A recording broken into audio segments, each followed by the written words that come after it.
Dogs and cats living together. That's hysteria. Wow! Can you dig it? Can you dig it? Can you dig it?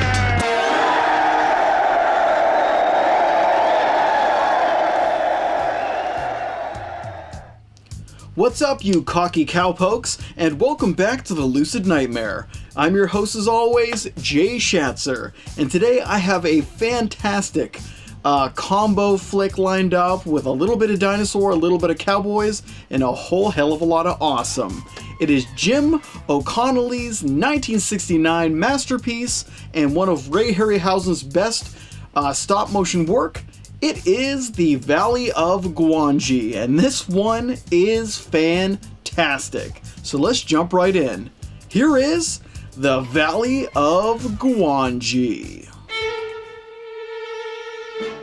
The Valley of Gwangi is a fantastic action-adventure hybrid from director Jim O'Connelly, which mixes cowboys and dinosaurs into one of the most interesting cinematic combos to ever grace the screen. Wholly ambitious and executed with pure class, this wild and savage production goes headlong into the Jurassic fray, with superb stop-motion animation by legendary animator Ray Harryhausen, and a plethora of outstanding performances brought to life by the film's lively crew. Imaginative, adventurous, and just a whole hell of a lot of fun. The Valley of Gwangi is a fascinating look into a lost world in both content and execution of animation, resulting in a completely entertaining cinematic achievement that still thrills even after all of these years.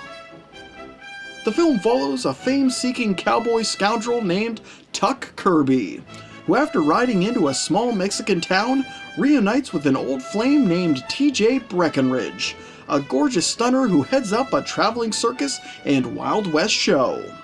After finding out about TJ's new addition to the act in the form of a tiny prehistoric miniature horse, Tuck, TJ, and a ragtag group of cowpoke accidentally stumble upon a forgotten world hidden within a forbidden valley, which is home to all manner of prehistoric reptiles and larger-than-life creatures.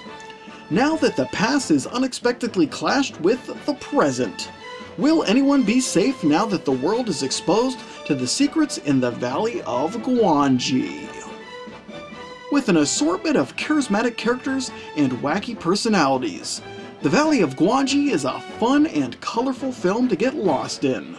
From courageous cowboys, beautiful cowgirls, and everything in between, the lineup of personas within the production is quite impressive and constantly results in engaging scenes, with and without the assistance of monumental stop-motion monstrosities.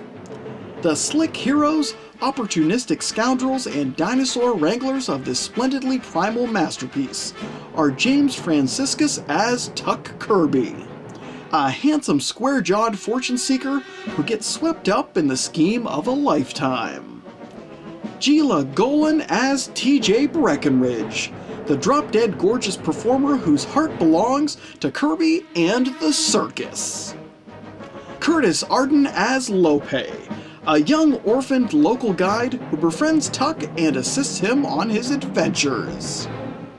Lawrence Naismith as Professor Bromley, a determined paleontologist who's just made the discovery of a lifetime. And finally Frida Jackson as Tia Zorina, a troublesome gypsy whose predictions of doom become a self-fulfilled prophecy. Vivid and expressive across the board, the cast does a remarkable job bringing their characters to life, and they all amp up the spirit of the flick to unparalleled levels. Cast aside, the main draw of the Valley of Gwangi is of course the prehistoric mayhem, and in this department the production soars with the pterodactyls. The stop-motion animation by the legendary Ray Harryhausen is phenomenal, marking one of his best efforts in all of his extensive and illustrious career behind the lens. The titular creature of Gwangi is miraculously conceptualized, and its mannerisms and movements truly bring the movie monster to light, giving the film something tangible to play off of. The assortment of creatures on display is also very impressive, with all manners of prehistoric beasts to keep our main cast of characters occupied. It's the sheer size of the picture that really makes this one so special to me, as the stakes always seem to rise as the film moves along, resulting in a climactic crescendo that illustrates beautifully the craft of Ray Harryhausen and the wonder of his marvelous creations. The fusing of engaging storytelling, entertaining performances, and awe-inspiring special effects makes the Valley of Gwangi a sensational experience that simply can't be missed, especially if you're a fan of stop motion and of dinosaurs in general. In the end, the Valley of Gwangi is a marvelous fantasy western that has a hell of a lot of heart, and a primal disposition and artistry that makes it one of the most well-rounded experiences you can find from a King Kong-esque production. Simply put, it's Ray Harryhausen-tastic.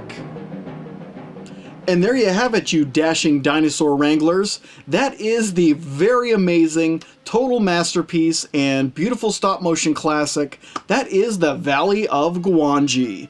Just a fascinating film, to say the least. So many great aspects to it. Just beautifully crafted in general, and a hell of a lot of fun. One hell of an entertaining ride. But guys, that is it for me. Hope you enjoyed that one, and I hope you like what I'm doing here. If you do, please like and subscribe.